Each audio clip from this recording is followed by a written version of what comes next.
Hello, everyone. Welcome to Module 2, the reality of the global food system.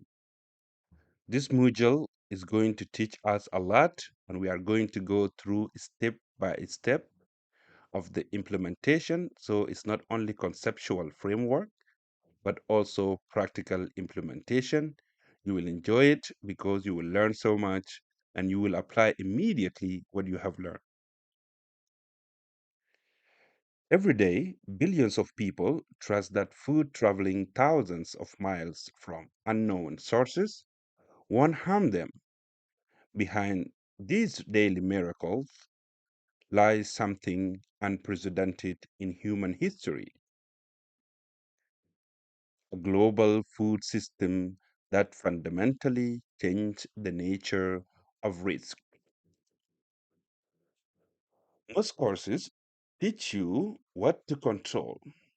This course teaches you why controls today is radically different from control 50 years ago, and why all instincts can not longer protect us. Whether you are implementing ISO 22000, FSSC 22000, BRCGS, or any GFSI recognized standard, understanding this reality is where mastery begins. Not only with procedures and not only with standards, but with perfect understanding how risk itself has evolved. This module will change how you think about modern food risk forever. You will understand why the same food that looks safe today carries risks that were literally impossible 50 years ago. Welcome to Module 2, Why Risk Has Changed Forever, presented to you by Walbol, founder of QHSC360.org. The core question that changed everything. Welcome again to Module 2, the Universal Food Safety Systems Implementation course. Before we discuss modern controls or standards or technologies, we must confront a fundamental reality first. Why does food that looks the same carry radically different risks today than it did 50 years ago? This question immediately reveals that food safety risk is no longer about what you can see or what you can smell or what you can touch. It is about invisible forces that have transformed how harm travels through our food system. Now, let's explore the historical context first. When food risk become invisible. 50 years ago, food was local, food was seasonal, and food was visible. You knew who grew it, who prepared it, and where it came from. Risk was personal and immediate. Then today, food crosses continents, passes through dozens of hands, involves complex processing, and connects people who will never meet. Risk is global and invisible. The transformation. The same apple, the same milk, the same bread now carries risks that were literally impossible in local food systems 50 years ago. This transformation was not optional. Modern food systems evolved to feed growing populations. But this evolution fundamentally changed the nature of risk. Now, let's explore the scale reality. the modern food systems by numbers. Understanding the scale of modern food systems reveals why all approaches to risk management no longer works. First, there is 9.1 trillion US dollar global food market. The global food market was expected to reach 9.12 trillion USD by 2024, creating unprecedented scale and complexity. Then there is 1.23 billion supply chain workers. As estimated, 1.23 billion people are directly employed in agri-food systems globally. That means around 1 or 2 people in every 8 people, bringing food to our tables through interconnected networks. And then, sadly, there is 295 million food insecure. More than 295 million people across 53 countries experienced acute food insecurity in 2024, showing system vulnerability. These numbers represent more than statistics. They reveal food system operating at a scale that makes traditional risk management approaches inadequate.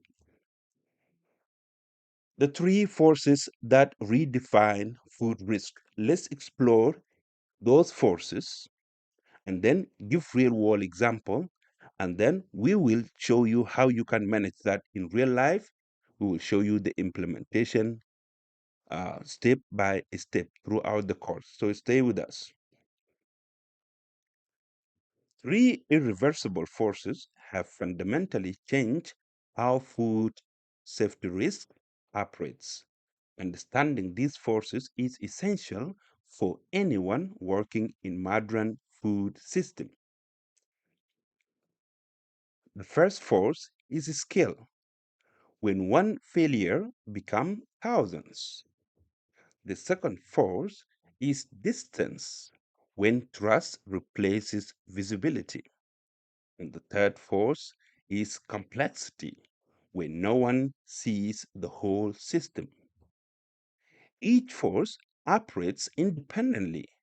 Together, they create a food system where traditional risk management approaches based on local oversight or personal relationships and visible controls simply cannot function anymore. Now, let's explain the first force, the scale, when one failure becomes thousands. Scale converts small errors into mass harm. This is perhaps the most misunderstood aspect of modern food risk.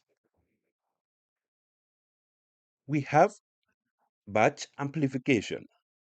A single contaminated ingredient can affect millions of units produced across multiple facilities and time period. Then we have geographic distribution. Products are distributed across vast geographic areas before problems are detected, multiplying exposure. Then we have time delay.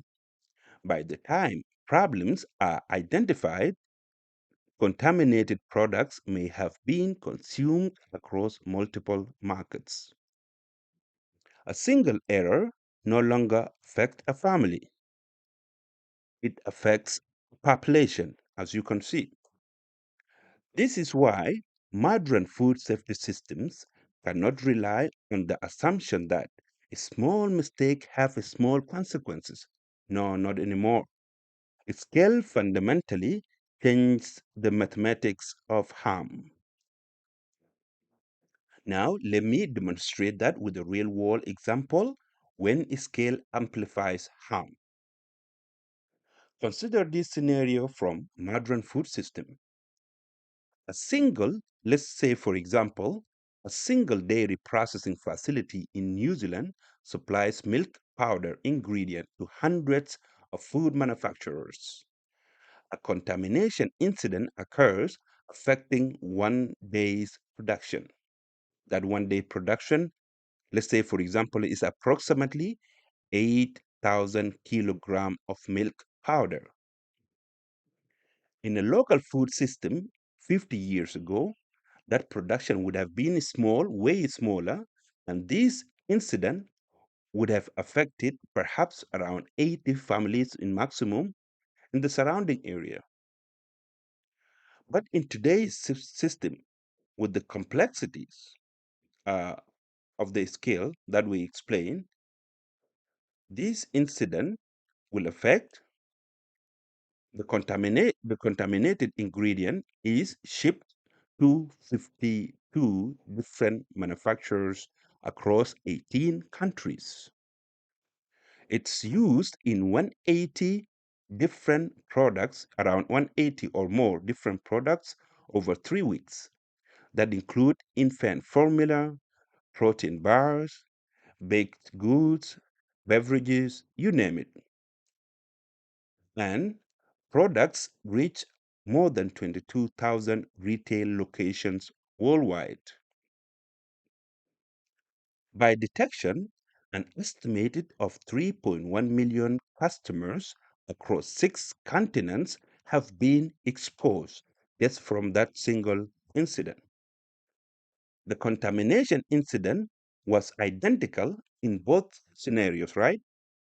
The scale transformed a local problem into a global crisis.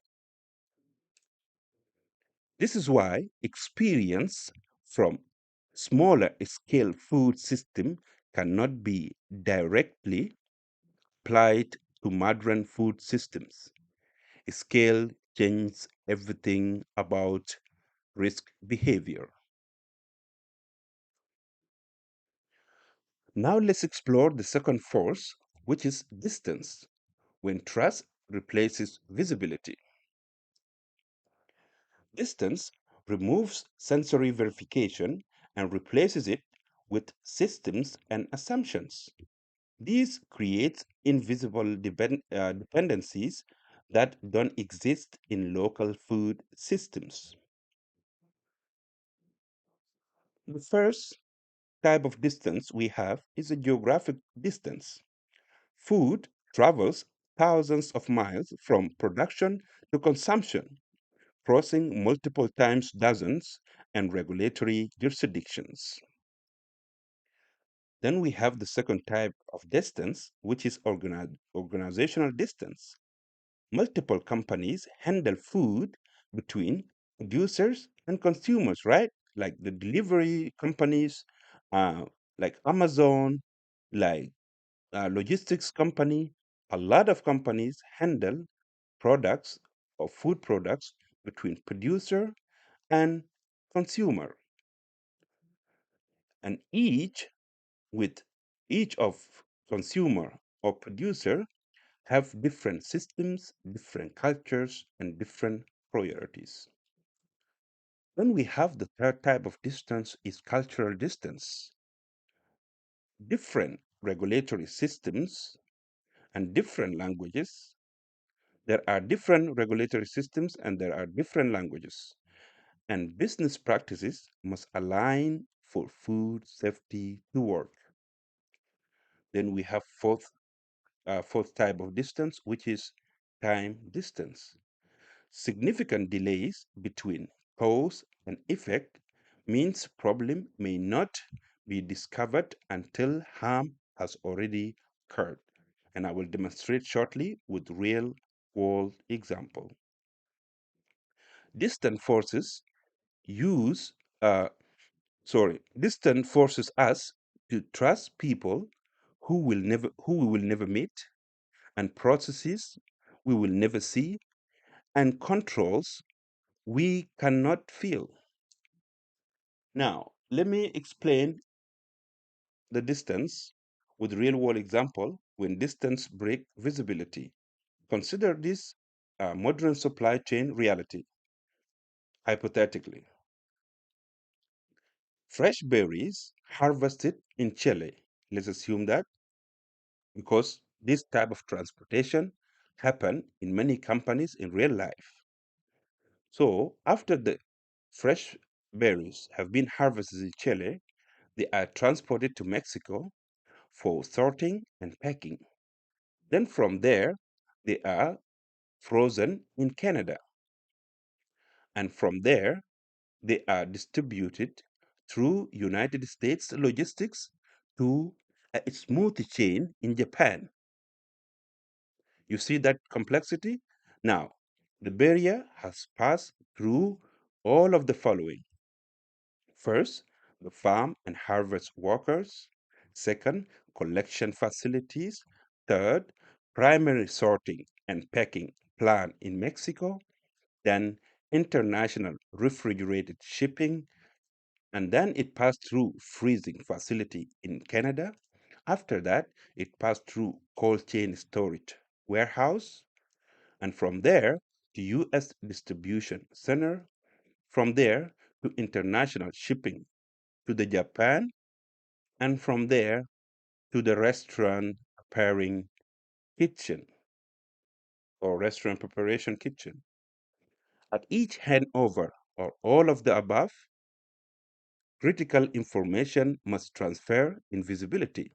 And those critical informations include temperature history, time out of temperature control, handling procedures followed, and contamination risks encountered. The restaurant operator cannot verify the farm's water quality, right? The consumer cannot confirm the cold chain was never broken, right? One temperature abuse during a 16-hour delay at any port unknown to everyone downstream can make the entire chain unsafe. Now, let's explore the third force, which is complexity, where no one sees the whole system. Complexities or complexity hides failure until it escapes.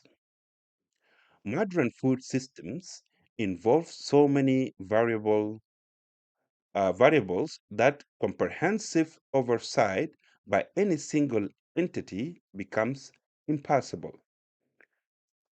Now, the first type of complexities, we have multiple suppliers.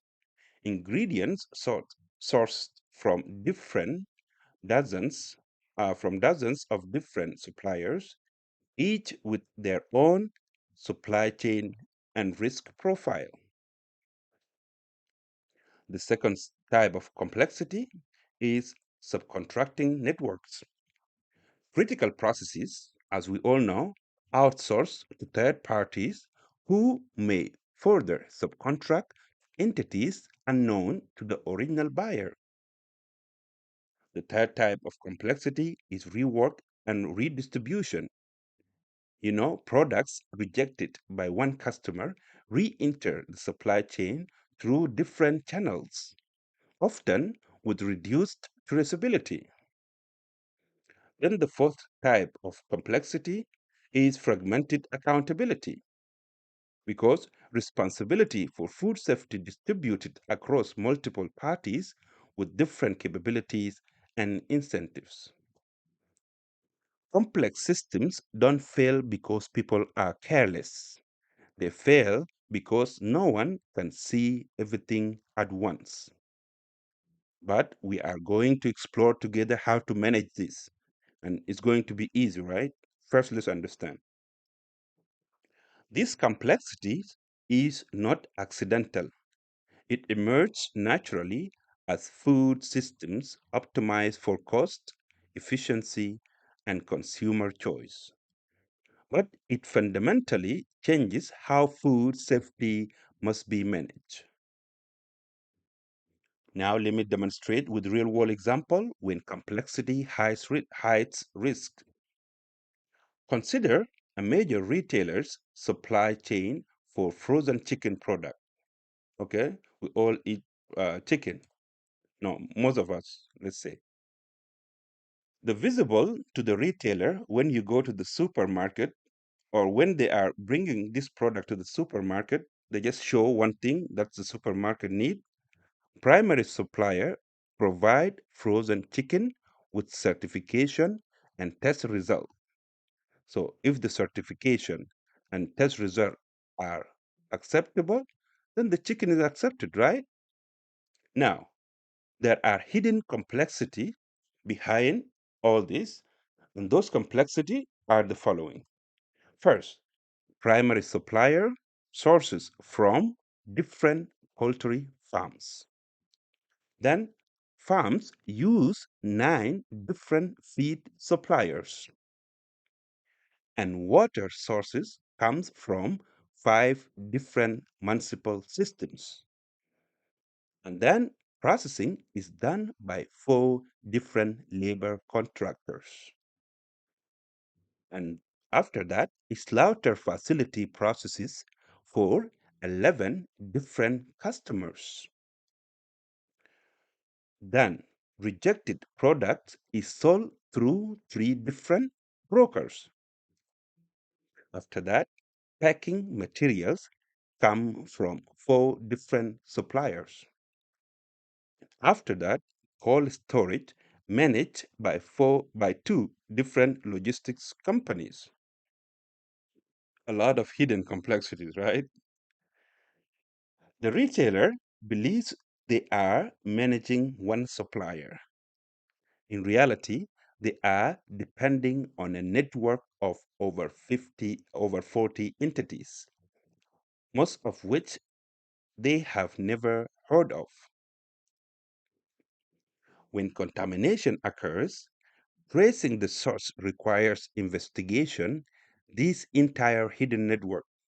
Meanwhile, contaminated product may already have reached consumers through multiple other channels.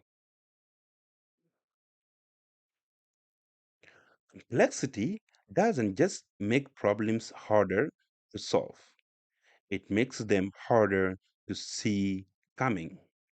This is why modern food safety systems must be designed for complexity, not simplicity. And we are going to design it together. And tomorrow, you will go back to your organization and do exactly the same thing effectively.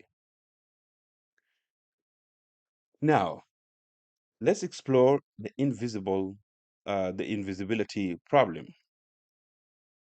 Why modern food risk is invisible to humans. The more advanced the food system becomes, the less visible risk become to humans. This creates a fundamental mismatch between how our brain evolved to assess risk and how risk actually operates today. First, it's physically invisible.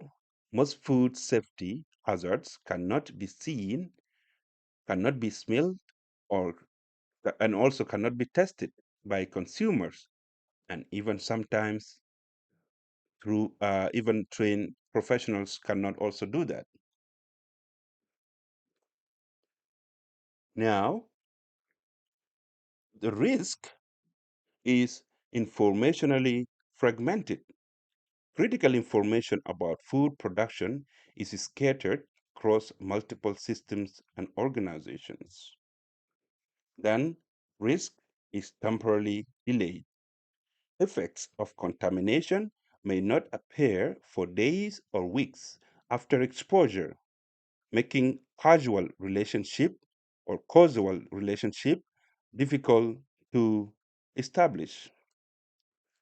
Now, instincts evolved to assess immediate visible threats, right? But modern food system create distant, create invisible risk that bypass all natural warning systems. This is why modern food safety cannot rely on human vigilance alone. It requires systems, especially specifically designed to make the invisible visible.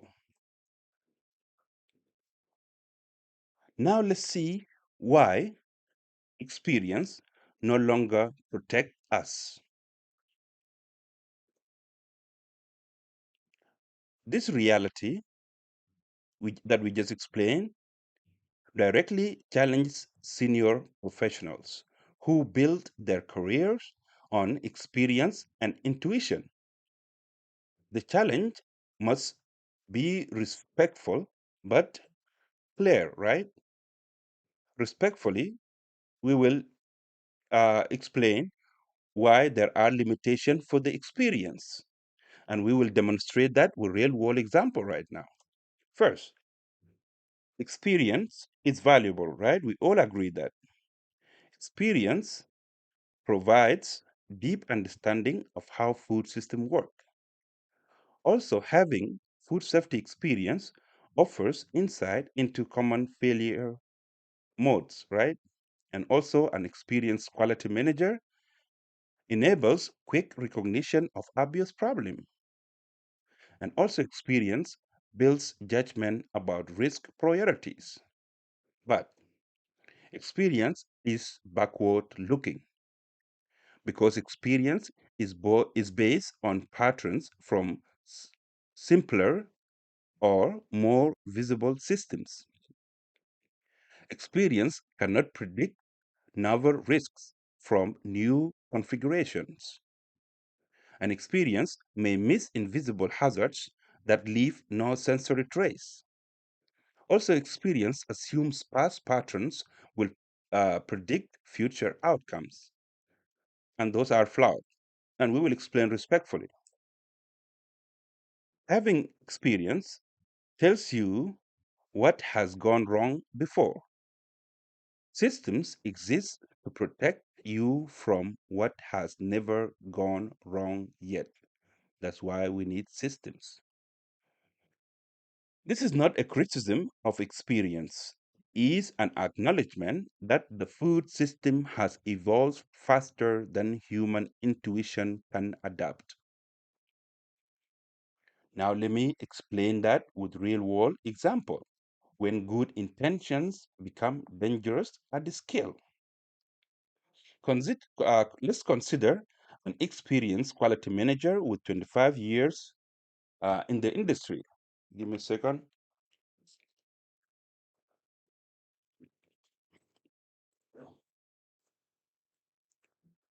Uh, this quality manager with 25 years in experience in the industry, she learned food safety in a smaller facility where she could walk the entire operation in 30 minutes. She knew every supplier personally and could spot problems by sight and smell. Now, she manages quality for a multi-site operations producing for global markets, right? So she came with that experience and now she is managing quality for a multi-site operation producing for global markets. Let's see how it goes. The facilities operate 24/7 across multiple time zones. Suppliers for her new job are selected by procurement team she's never met. Also, product she approves reach market she will never visit. And critical control depend on automated system she doesn't fully understand. Her experience tells her that things look fine, but her instincts are calibrated for systems that no longer exist. When a contamination incident occurs, it's traced to a supplier substitution that looked identical to the original ingredient. Her experience couldn't detect the difference because the change was chemical, not visual. The problem is not that people care less, it's that caring alone cannot survive scale, caring alone cannot survive distance, and caring alone cannot survive complexity. Systems must encode the wisdom of experience in ways that work at modern scale. Now, let's explore the risk distribution. Who carries the risk now? In modern food systems, the people exposed to risk are never the one who designed the system. This creates a fundamental ethical challenge. First, consumers carry the risk. They carry invisible risk from decisions made by people they never met, in places they will never see, using processes they cannot understand.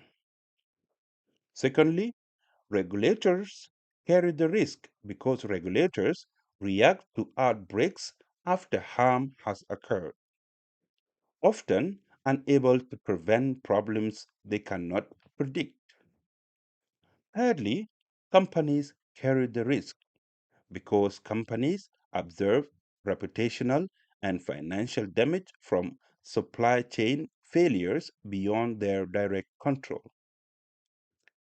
And fourthly, society carry the risk because society experiences collapse of trust in food systems when high profile failures occur, affecting everyone. The people exposed to risk are never the one who designed the system.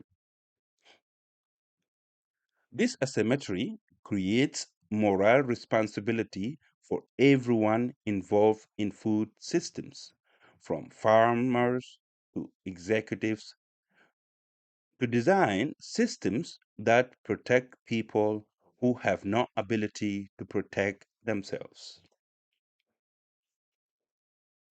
Now let's explore the modern food supply chain reality.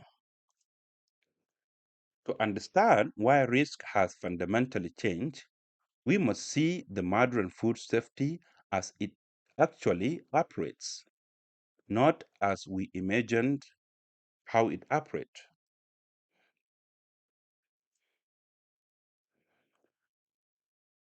The food supply chain that deliver goods from farm plate are notoriously complex nowadays, right?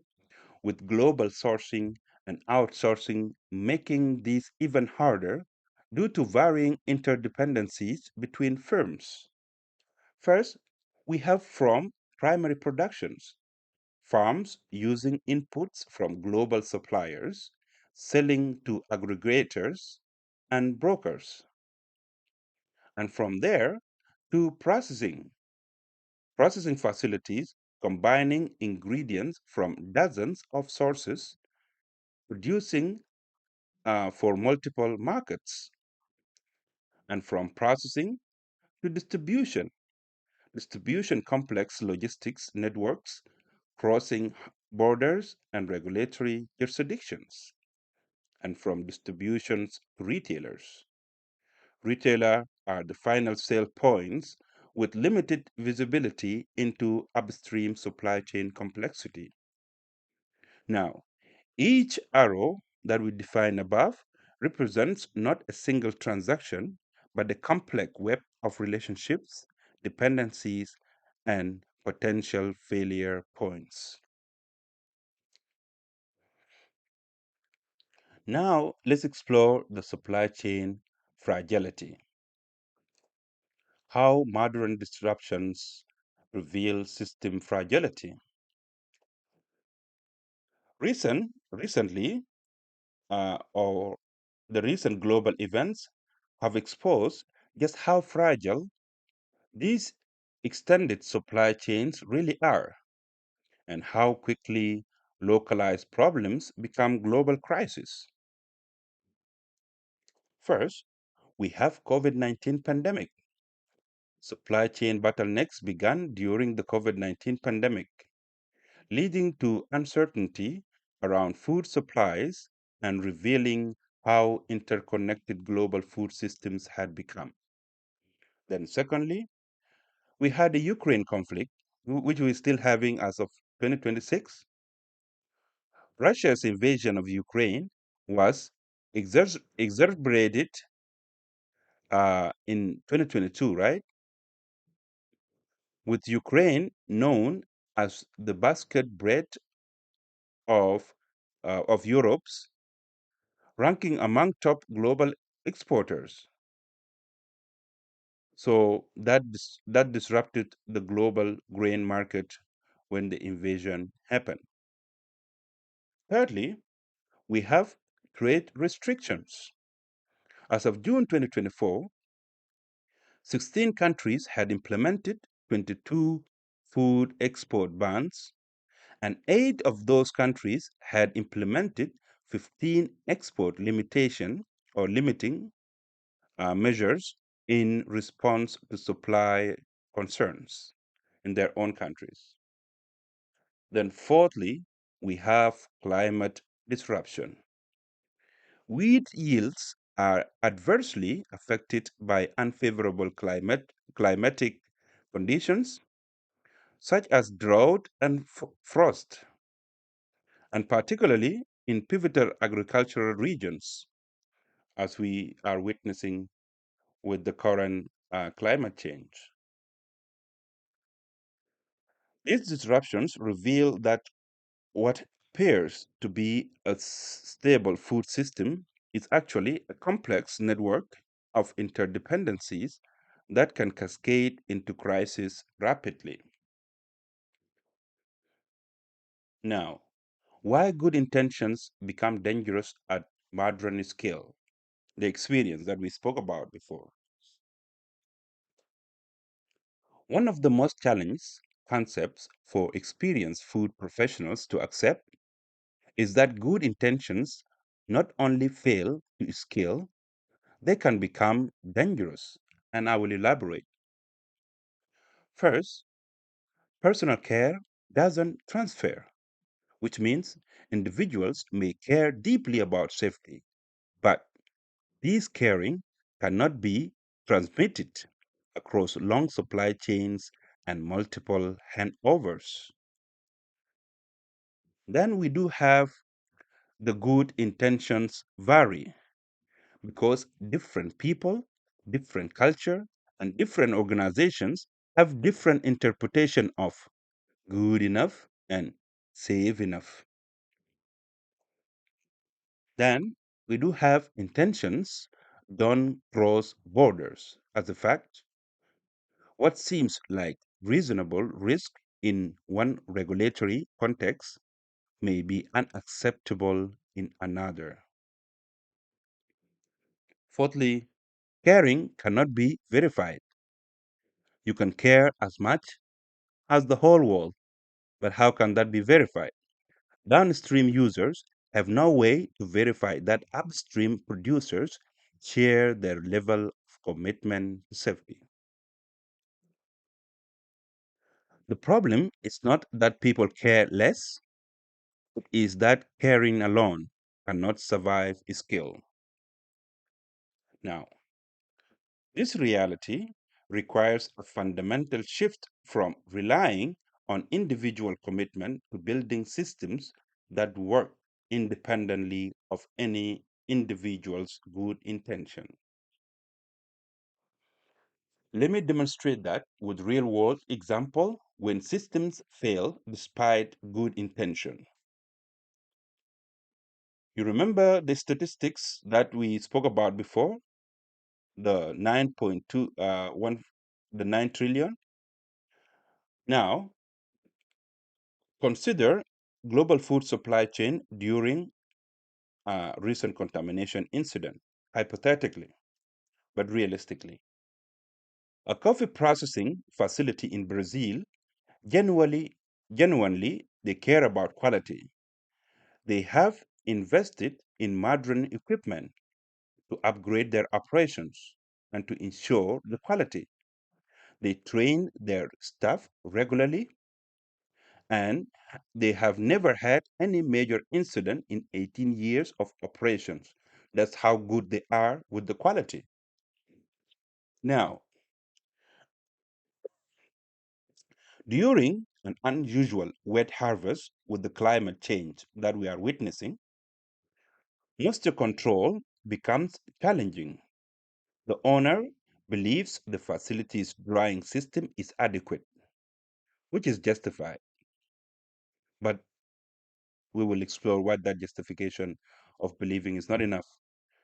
Local staff of the facility agree that the drying facility during this challenging season is adequate also.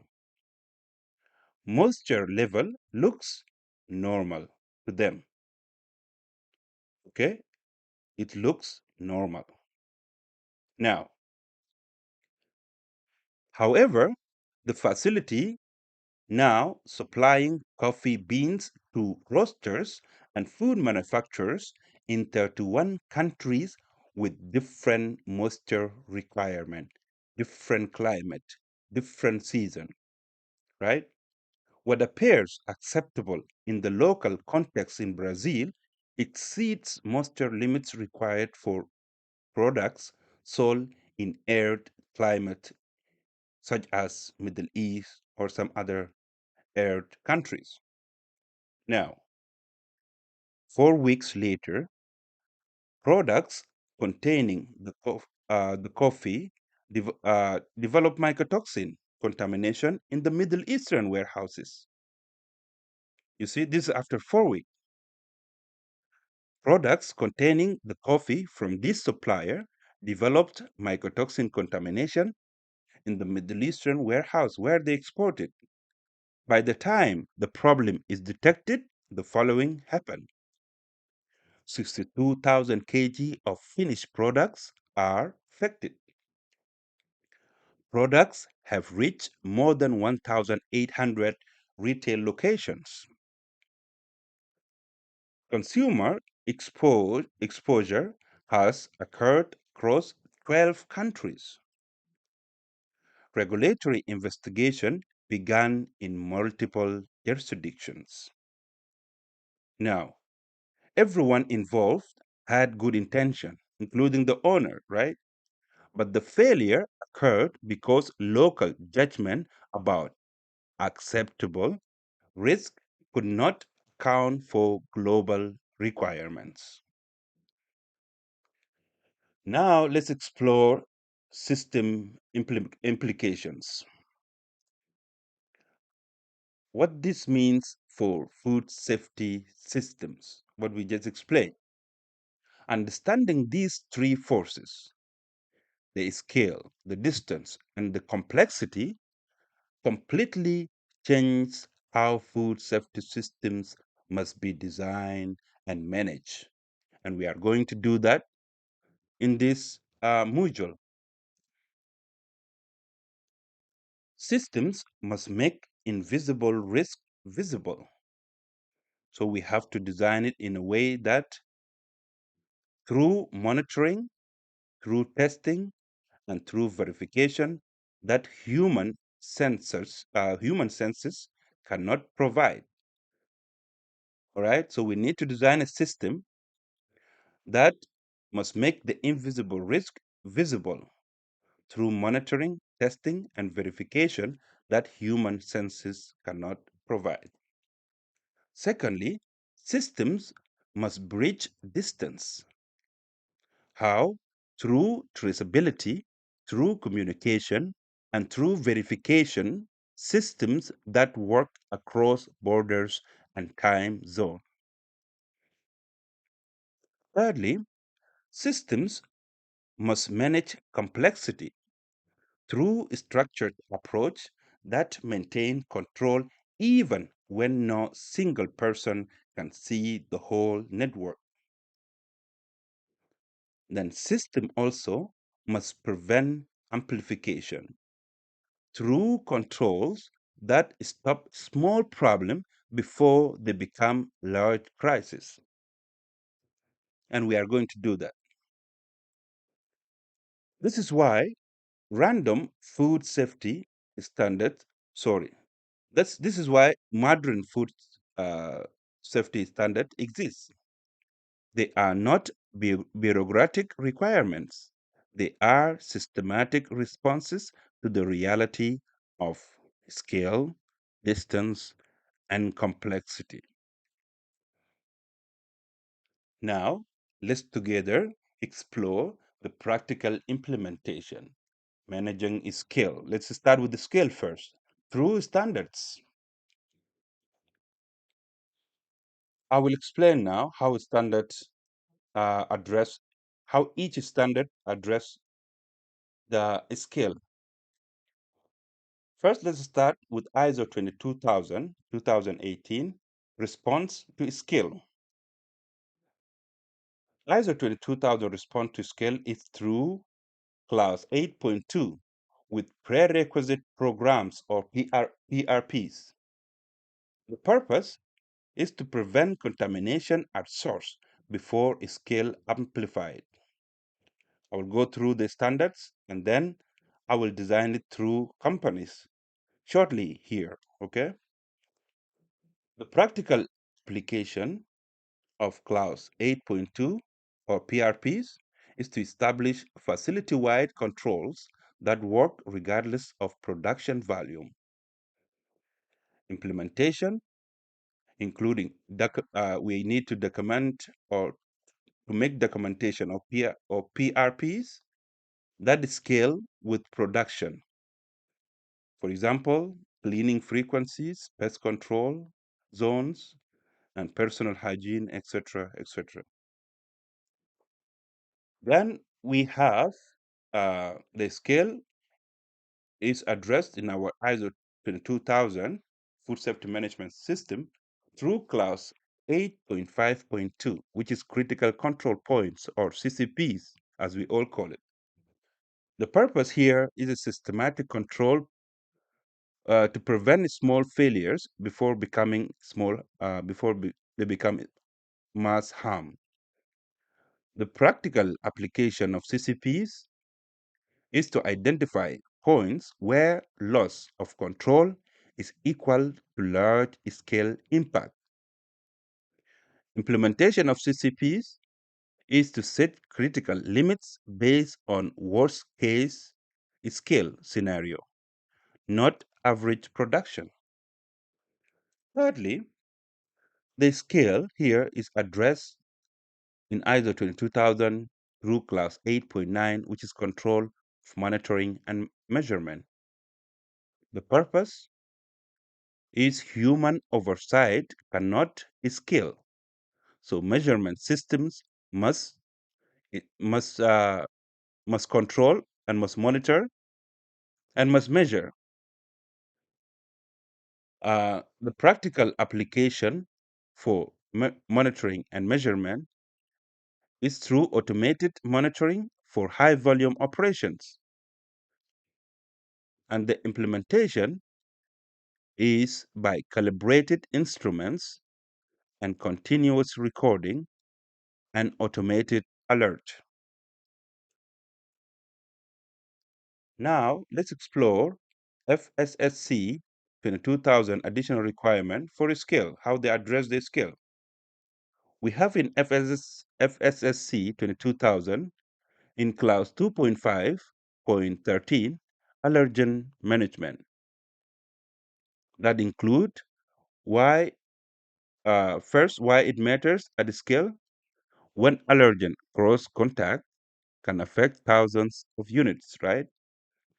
The practical applications for allergen management include segregation, cleaning validation, and testing protocols. We also touch base this in Module 1, but we will implement shortly. The implementation is allergen control plans with verification at the scale. Now, scale means you cannot rely on checking everything. Standards above require systematic control that work when you cannot see every unit produced. Now, Practical implementation, managing distance through standards. We saw the scale. Now we will explore the distance, and then we will explore the complexity, and after that we will implement step by step how to do it. Now let me explain how this distance is addressed through our standards. First, let's see the response with ISO 22000 2018. ISO 22000 addresses the distance through clause 7.4, external communication. Purpose, to bridge organizational and geographic distance. The practical application of external communication include establishing communication protocols across supply chain. The implementation of external communication includes include document communication requirements, and also language protocols, and also we need to include here in external communication the emergency contacts. Secondly, the distance is addressed through ISO 22000 in clause 8.4.2, which is through information for suppliers. The purpose is to transfer critical information across distance. Practical application, to specify requirements that suppliers must meet regardless of locations. So we need to tell supplier exactly what we want. And I will explain it step by step. Implementation, written specifications, approved supplier list, and qualification criteria. How the supplier qualify? And we will explore that now when we are going to segment the suppliers. Thirdly, the distance is addressed in ISO 22000 2018 through clause 8.4.3, which is incoming material verification. The purpose is to verify, we need to verify what we cannot see at distance suppliers. Practical application, we can conduct inspection and testing and certification requirements from the supplier. The implementation include sampling plans, certification requirements, and rejection criteria. Now, how distance is addressed in BRCG food safety standards response to distance? First, in clause 3.5 of BRCGS, which is supplier and raw material management. The purpose is systematic supplier approval and monitoring. The practical application include risk-based supplier approval, audit program, and performance monitoring. The implementation include supplier questionnaire, on-site audit, and corrective action protocols.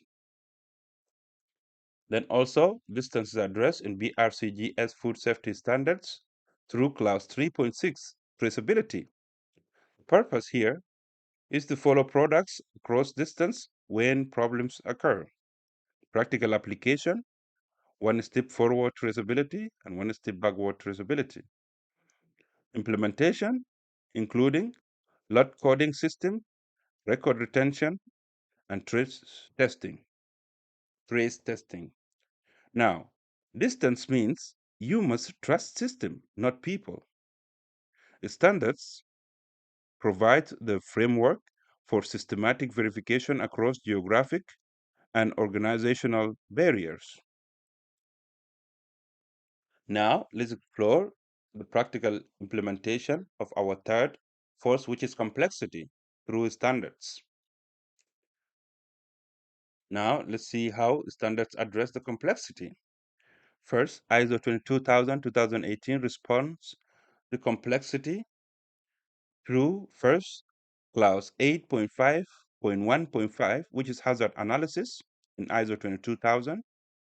The purpose is systematically identification of hazard in complex systems. So we need to conduct that. Practical application, we need to map out the entire process flow, including all inputs and sub-processes. Implementation, we can implement flow diagrams, hazard identification worksheets, and multi-tier supplier mapping. Secondly, complexity is addressed in ISO 22000 through class 8.5.4, which is monitoring system for CCPs. The purpose is to maintain control when no one can see everything. Practical application include we need to define who monitors what, when, and how. The implementation include monitoring schedules, responsibility metrics, and escalation procedures. Thirdly, complexity in ISO 22000 is addressed through clause 9.2, which is internal audit. The purpose is to verify system effectiveness across complex operations. Practical application, including audit, we need to audit the entire system, including interfaces and handovers. Implementation, we need to conduct the following: audit schedules, competent auditors. We need to implement audit schedule. We need to have competent auditors, and we need to design audit checklists that covering all processes. Now, let's see how SQF code responds to complexity. First is through Module 2.4.2, which is document control. The purpose there is to ensure everyone works from current procedures in complex systems. Practical application include version control, distribution lists, and absolute documentation removal. The implementation include document management system and change control procedures. Then in SQF, code response to complexity also through Module 2.5.3, which is supplier approval monitoring. The purpose is to manage multi-tier suppliers complexity. The practical application include risk-based supplier categorization and approval criteria and ongoing monitoring. The implementation include supplier database, approval workflow, and performance scorecard. Now, complexity means no single person can oversee everything. Standards requires a documented system that maintain control across multiple processes, people, and locations. Now let's go for practical examples and then we guide each other step by step how to do it. First, let's implement the traceability for distance. Real world implementation scenario. Let's consider this challenge. Your facility receives ingredient from 15 suppliers across 15 countries. When a contamination issue occurs, you need to trace affected products within 4 hours. Let's see how to do that. Okay. Uh, First, the standard requirement. Applicable standards here, ISO 22000, 2018 version, class 8.6 traceability system. The requirement says the organization shall establish and apply a traceability system that enables the identification of product lots and their relationship and their relation to batch of raw material, processing, and delivery record. Step-by-step implementation. First, we start with lot identification step. Okay, so we assign a unique lot code to all incoming materials. The format is to have supplier code plus date plus batch number. Okay, example for that, let's say NZ dash forward dairy dash forward 2026 01 08 dash forward 001. Let's say that's the first batch we receive in the date of 8th of January 2026. New Zealand Dairy, for example, from New Zealand Dairy supplier. So that's how you code it. This is just an example. Then secondly, after you do you identify uh, the lot, like you design the lot identification system, then you go ahead and you proceed with production record linkage. How do you do that? First, document which ingredient lot go into which finished product batch and use production log or ERP system. And then maintain records for minimum of 2 years or the shelf life of the product plus 6 months after the expiration. Forward traceability. How do you conduct that? No, first, after, let me go back here. I hope I'm not going fast. You have first lot identification system design. We designed that. Then secondly, the production record linkage. Now we show you the 3 steps of how to link that to the product. And thirdly, the forward traceability. Now, track which customers receive which finished product lot. Thirdly, maintain shipping records with lot numbers. And that you need to include customer name, delivery date, and quantity, and lot number. This is how you trace the traceability forward from the finished product to the customer, like from the supplier to the customer. Okay? Now, if you want to test, you need to test the traceability here. First, conduct quarterly trace exercise. That's straightforward, right? Just go ahead and select random finished product lot, then trace backward to all ingredients lot and target to finish within 4 hours to identify which uh, the product lots and the suppliers, and then trace forward to all customers. Target also 4 hours to identify all these lots to which customer did they go to. Now, the documentation requirement for the traceability design here. First, receiving records with supplier lot. Uh, when you are conducting the traceability, those are the documents you require to ensure your traceability is complete. First, have records, receiving records with supplier lot numbers, and then product batch records also, then shipping or distribution record, and also have trace test results. That's By doing so, you have met the requirements of ISO 22000 traceability requirement. Now let's see for BRCG class 3.9, product recall, withdrawal, and incident management. How do we do that? First, conduct mock recall annually to meet the requirement of BRCGS.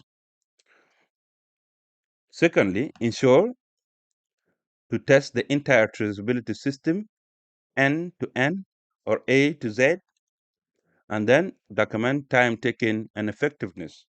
That's how you meet the BRCGS class 9.3 product recall, withdrawal, and incident management, plus the above design. Traceability is not optional.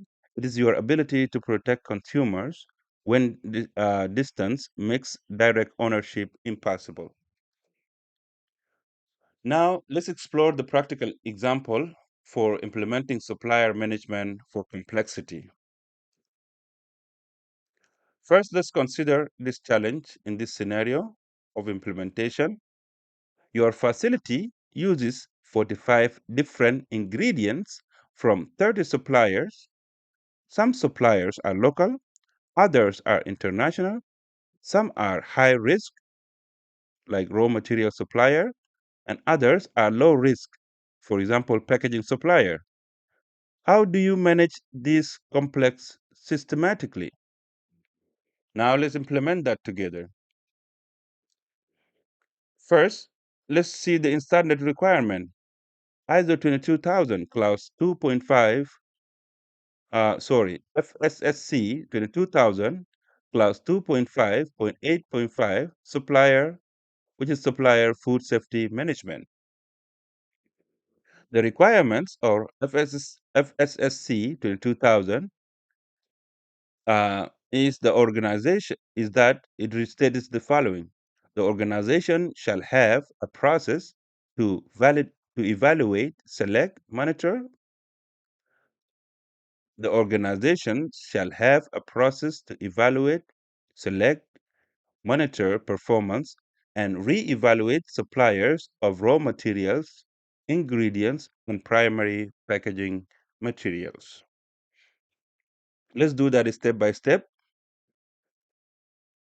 Step 1, risk-based supplier categorization. Create supplier risk metrics. And this risk metrics should be based on 1, product risk, like raw material versus processed versus allergens. No, categorize the products by risk. You have raw material, you have processed products, you have allergen status, and also pathogen risk, right? Sorry, guys, I've been recording for so long, my mind is spinning. So let me start again. We start with step 1, step-based supplier categorization. We need to create supplier risk metrics based on 1, product risk, which should include raw material versus process. And also it should include allergen status, and also it should include pathogen risk. Secondly, your metrics should be based on supplier location, and in supplier location include the regulatory requirement for that supplier and also the distance. Thirdly, your metrics should include supplier certification status. Are those suppliers certified, not certified, under certification, and so on? Fourthly, historical performance of the suppliers: sufficient, efficient, effectiveness, high quality, poor quality, all that, previous incidences, and all that. Now, with risk-based supplier categorization, you have risk categories also. You have high-risk suppliers. You should include there raw material suppliers, allergen suppliers, suppliers with no certifications, and suppliers with poor track record. Then the medium risk supplier should include processed ingredients supplier, suppliers with some certification, and suppliers with acceptable performance. Then also you have the third category, which is low risk supplier. That should include packaging supplier, certified suppliers, and uh, suppliers with excellent track record. The second step after categorization, you move to approved requirements by risk level. So approval requirement for the supplier, how do you conduct that? First, you have high risk suppliers. In order to be approved, they must have the following: completed supplier questionnaire, you design that and you give it to them or you share it with them. Secondly, they must have copy of GFSI certification or on-site audit. Okay, so thirdly, they should give you product specifications with critical parameters.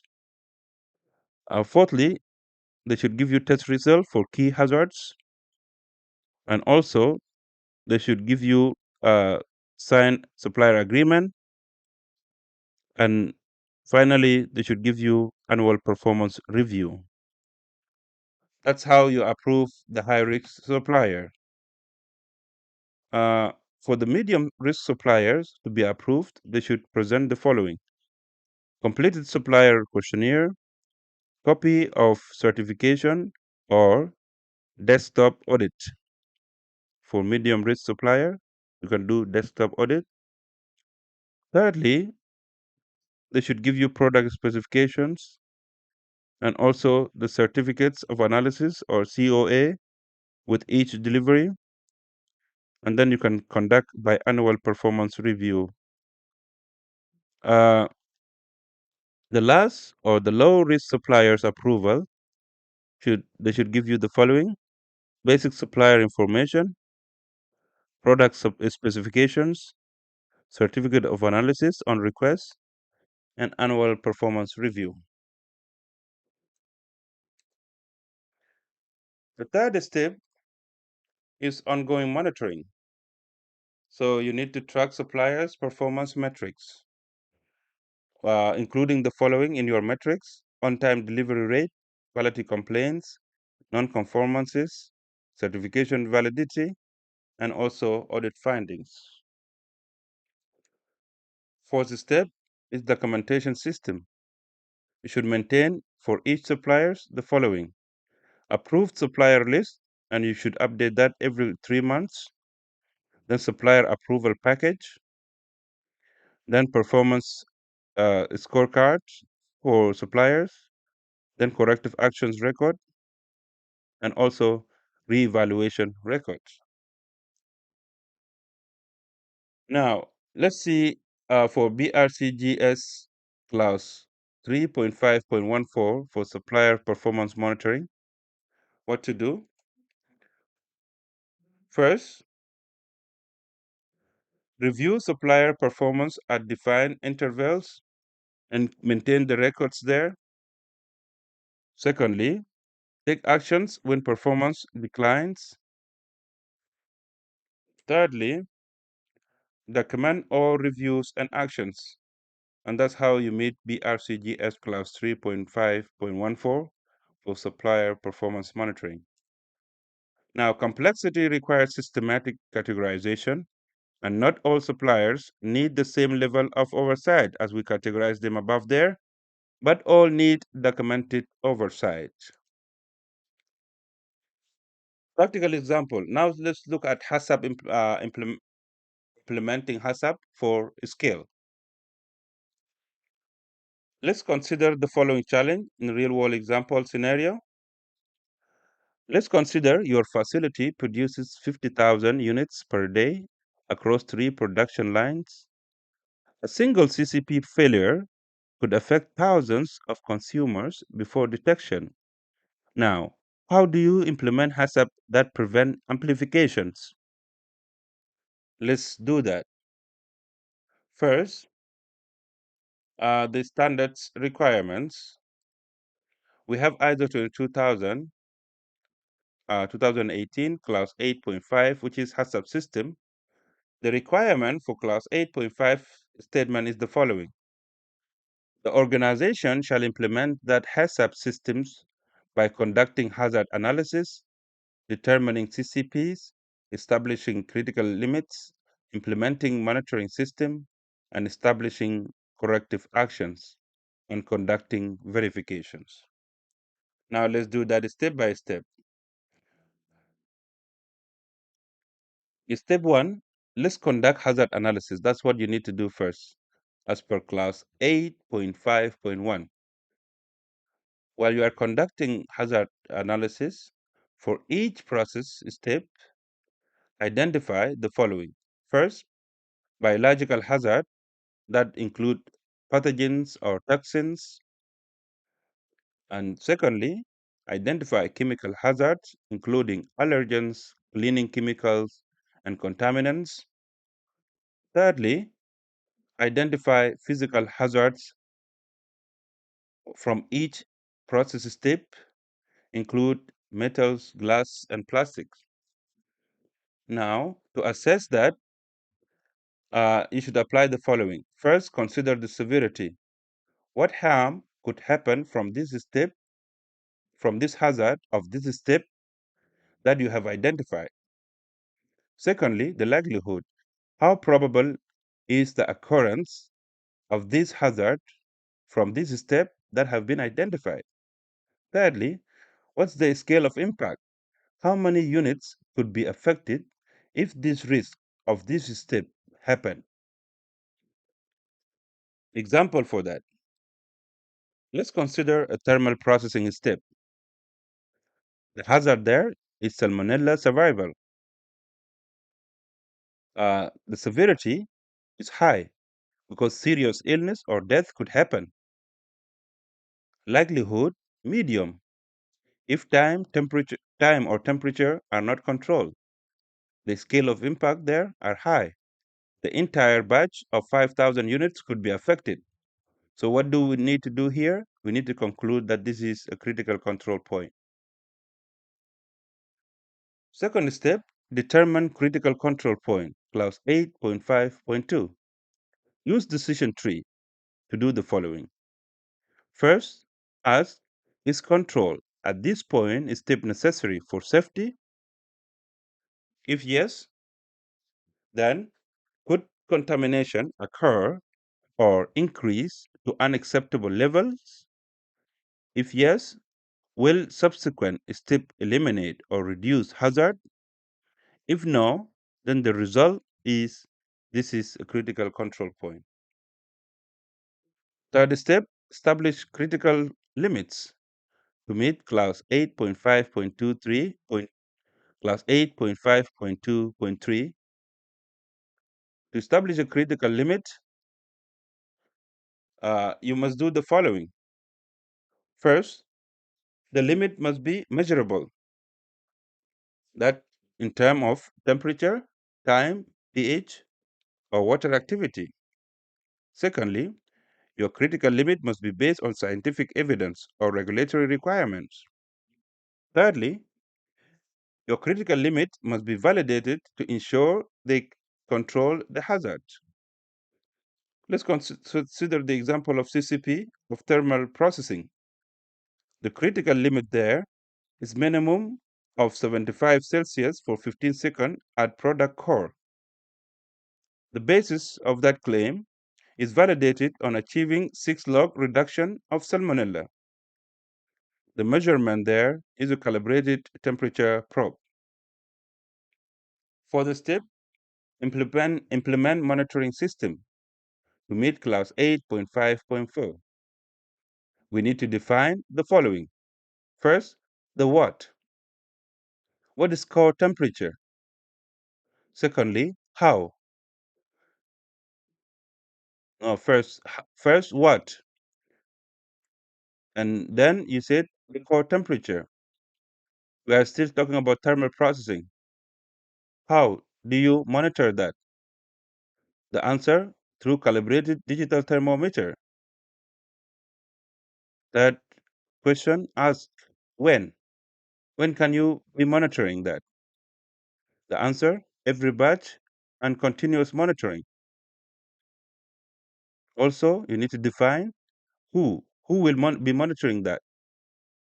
Your answer, trained production operator. Final answer, where? Where will the monitoring system happen? Answer, center of products and coldest point. The records needed there, automated data logger plus manual verification. Now that's sufficient. Fifth step is to establish corrective action to meet clause 8.8. To do that, you need to do the following. First, immediate action to stop the production and segregate affected product. That must be clear and in place and implemented. Secondly, the correction. What should be done? Define it. Adjust process. Increase temperature or increase time. Must be specific. The corrective actions, investigate root causes. Real investigation, not just the checklist. Product disposition, depending on the impact, you will be decided there. Processes, rework, or destroy. Documentation, record all action taken. For the step, verification activities to meet clause 9.3. How do you do that? Define the following. First, calibrate monitoring equipment every week. Review monitoring records every day. Test finished products every week. Conduct internal audits every 3 months. validate CCPs every year or when processes have changed. Now, at the scale, you cannot inspect quality in like each and every single product. You must build it in through systematic HACCP. Build the inspection there through systematic HACCP controls that prevent failure before they affect thousands of units. Now let's explore cross-reference standards clause addressing scale, distance, and complexity. I hope the previous was very clear.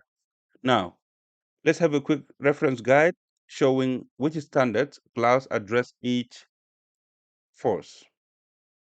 First, the scale. Addressing the scale, we address it through ISO 22000, clause 8.2, prerequisite program, PRP, and clause 8.5.2, critical control point, clause 8.5.4, monitoring system for CCPs, clause 8.8, corrective actions, clause 8.9, control of monitoring and measurement, and then in FSS 22000, addressing the scale through clause 2.5.13, allergen measurement, clause 2.5.14, product inspection and laboratory testing. Then we have the scale addressed through BRCGS, food safety, through clause 2.8, allergen management, and clause 4.10, inspection and testing. Then we address the distance through the following.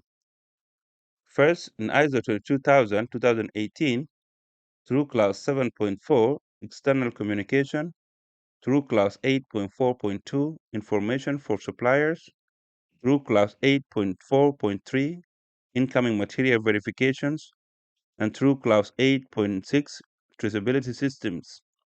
Then we address the distance also with FSS C 22000 through clause 2.5.8, management of externally provided goods and services. And then we address this distance through BRCGS, food safety, through clause 3.5, supplier and raw material management, and clause 3.6, specifications, and clause 3.9, traceability.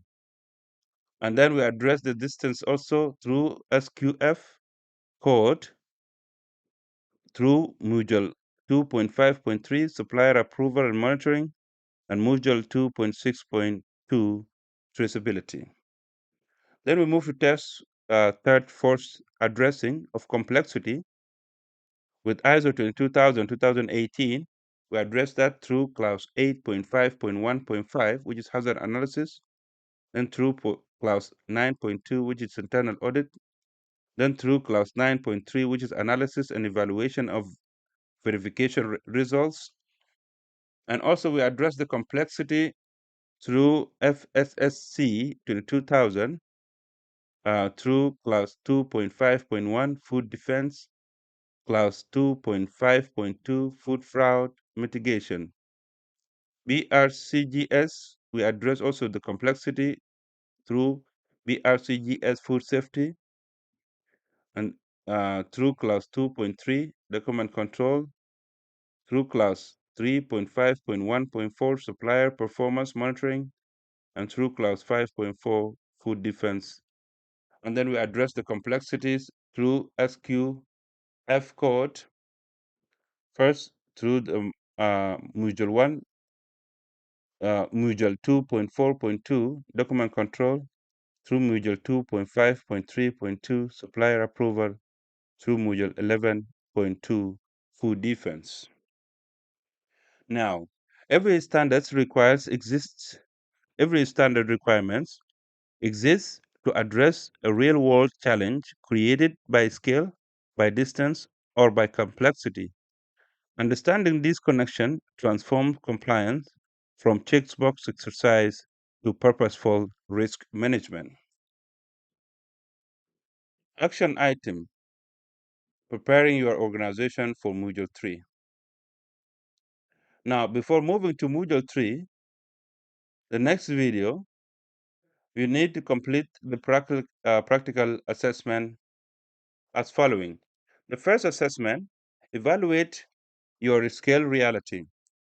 The question to answer there, 1, how many units do you produce per day or per week or per month? Secondly, how many customers receive your product? Thirdly, what is the geographic distribution of your products? 4, if one batch is contaminated, how many consumers could be affected? 5, how long between production and detection of the problem? The action required there, you need to document your scale metrics, and this will help you understand your amplification risk. Second assessment, map your distance challenge. The questions you need to answer there include, how many suppliers do you have? What countries or regions do they operate in? How many handovers occur between raw material and finished products? Can you verify supplier control without visiting them? How quickly can you communicate with all supply chain partners?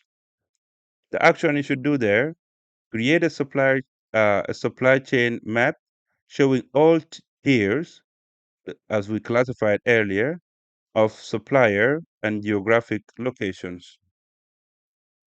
Third assessment, you should identify your complexity blind spot. Questions you need to answer there in order to do that include, do you know all entities in your supply chain, including sub-suppliers? Can you trace any ingredient back to its source within 4 hours?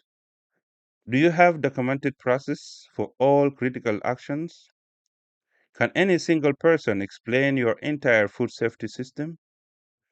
What happens when key personnel are absent? Action you need to do there, conduct a traceability exercise and document gaps in your system visibility. Now, the fourth assessment, which is the final assessment, review your current standards implementation. Question to answer there, which this is not the final assessment, by the way. Yes, you will have more.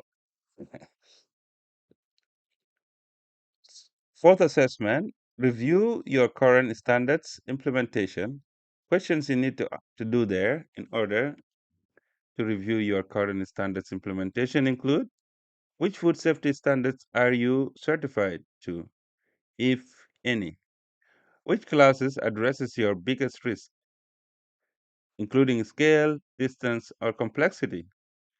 Are your procedures designed for your actual scale of operations, or are they just copied from from a consultant? Just kidding there. Do your suppliers manage processes? Do your supplier management processes match your supply chain complexity? Similar question again. What was your last gap analysis against current standards? The action you need to do there, create a gap analysis document identifying areas where your system doesn't adequately address the scale, distance, or complexity. Deliverable before the next module or before you watch the next video. First, the scale metrics document. You should have that.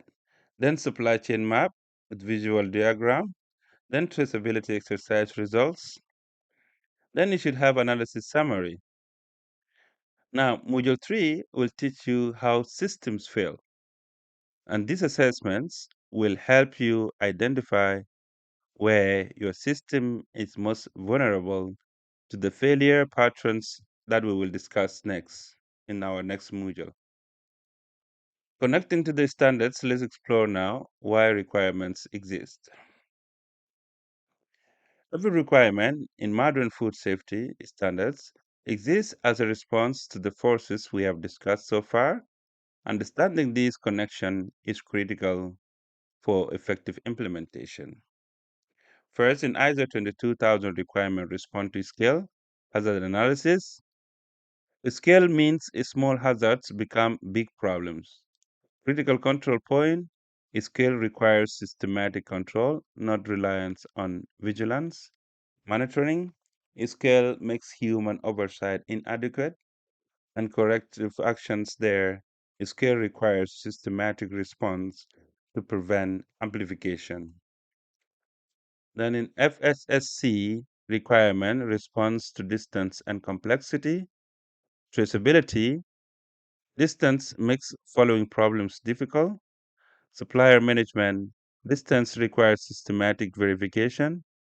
Food defense, complexity creates vulnerability to intentional harm. And food fraud prevention, distance enables economically motivated adulteration. And we have covered that also in our module one. Try to see that with real life example also.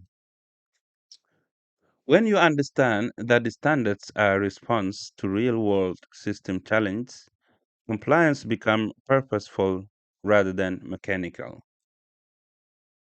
Now, why this module is critical for every role? Understanding these forces is essential regardless of your position in the food system. First, for primary producers, your controls become the foundation for systems operating at global scale. Small decisions have amplified consequences. For manufacturers, you inherit complexity from suppliers and must and you must deliver consistency across vast distribution network. For logistics providers, you manage the interfaces when distance breaks visibility and controls must must be maintained across handovers. For retailers, you face customers who cannot protect themselves from risk embedded in complex supply chain.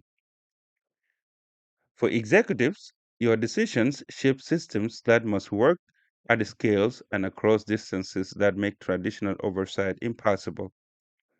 And for auditors, you must verify that systems account for scale, distance, and complexity, not just documents compliance. Now, let's uncover the critical insight, the fundamental shift in risk management. If modern food risk is created by scale, distance, and complexity, can experience alone be enough? Traditional risk management was based on the following. It's based on personal oversight, relies on sensory assessment, assumed local consequences, trusted individual judgment, and reacted to visible problems.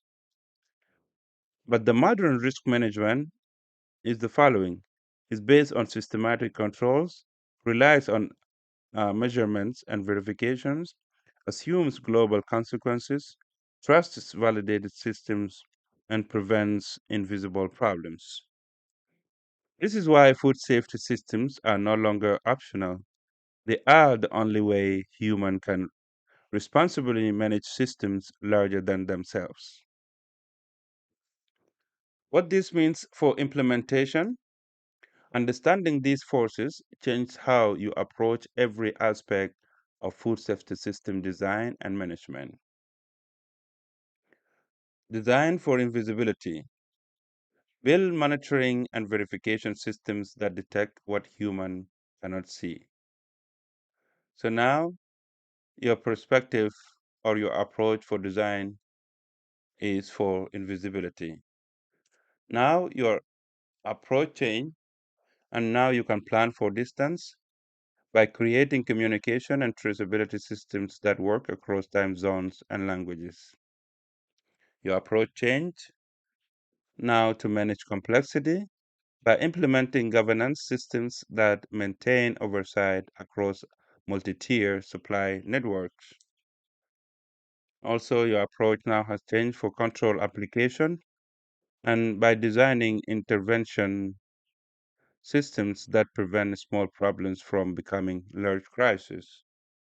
And finally, your approach will change for verification to verify systematically by building validation and verification that proves controls work rather than assuming they do. Every design decision must account for scale, distance, and complexity. Systems that work at a small scale often fail catastrophically when these forces are not considered. Summary. Let's see now the three forces that change everything in summary.